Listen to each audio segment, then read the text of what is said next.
नमस्कार दोस्तों, स्वागत है आपका आज के इस वीडियो में। आज हम चर्चा करेंगे बुखार की। दोस्तों, आप सब में से सबको कभी न कभी बुखार ज़रूर आया होगा और ऐसे में किसी को भी बुखार आता है तो बहुत बड़ी सोच में पड़ जाता है कि क्या उन्हें हो गया, और इसकी वजह से वो डॉक्टर के पास जाते हैं और डॉक्टर उन्हें बहुत सारी जाँच लिख देते हैं। तो जो बुखार है वो है एक जो है प्रोटेक्टिव मेजर होता है शरीर को रोगों से बचाने के लिए। यानी कि अगर कोई भी इन्फेक्शन आपको होता है तो उसकी पहली प्रतिक्रिया बुखार के रूप में होती है, और बुखार आने से ही पता चलता है कि आपको कोई समस्या हो रही है या भविष्य में होने वाली है।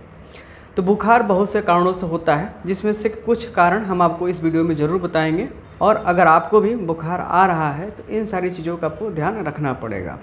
तो चलिए शुरू करते हैं आज का वीडियो शुरू करने से पहले अगर आप हमारे चैनल पर नए हैं तो हमारे चैनल को सब्सक्राइब जरूर कर लें। तो शुरू करते हैं आज का वीडियो।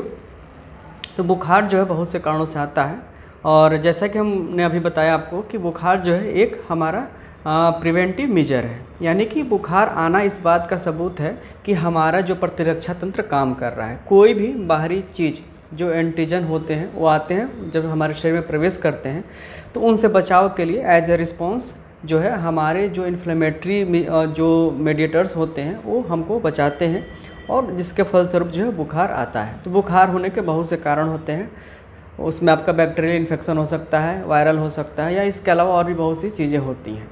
तो जब भी आपको बुखार आता है तो क्या क्या संभावनाएं हो सकती हैं। तो देखिए, सबसे पहली संभावना है कि वायरल जो है अक्सर हो जाता है जब भी मौसम में बदलाव आता है। तो वायरल फीवर, या जिसको सीजनल फीवर भी कह सकते हैं, ये सामान्य रूप से सबको प्रभावित करते हैं, और ये सामान्य रूप से साल में कई बार आता है। जब भी मौसम बदलता है तो आपको वायरल या सीजनल फीवर हो सकता है।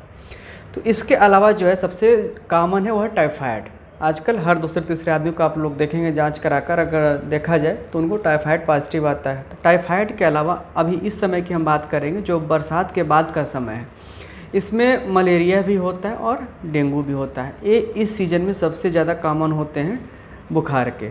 तो अगर आपको लगता है कि आपको डेंगू या मलेरिया हो सकता है तो उससे संबंधित जांच आपको कराकर उसे कंफर्म कर सकते हैं। इसके अलावा बहुत से ऐसे जॉइंट डिजीज होते हैं, जैसे रूमेटॉइड आर्थराइटिस होता है, तो इसमें भी बुखार आता है।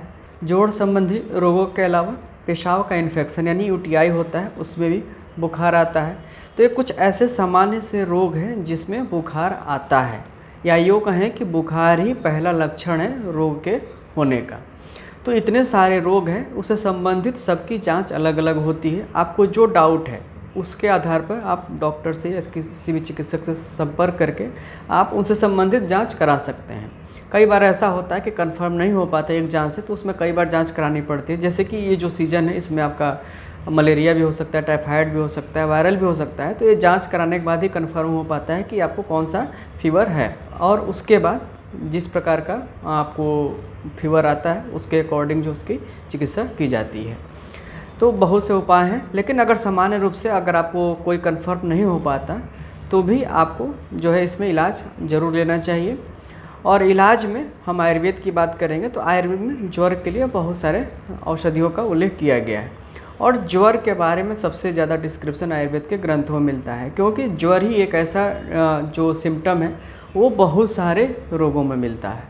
तो इसलिए ज्वर से संबंधित औषधियों का भी वर्णन जो है आयुर्वेद में सबसे ज़्यादा किया गया है। ज्वर के लिए औषधियाँ बताई गई हैं आयुर्वेद के ग्रंथों में, लेकिन इस जो इतनी भी औषधियाँ डिपेंड करते हैं किस टाइप का ज्वर है, उसमें थोड़े से डिफरेंस ज़रूर है।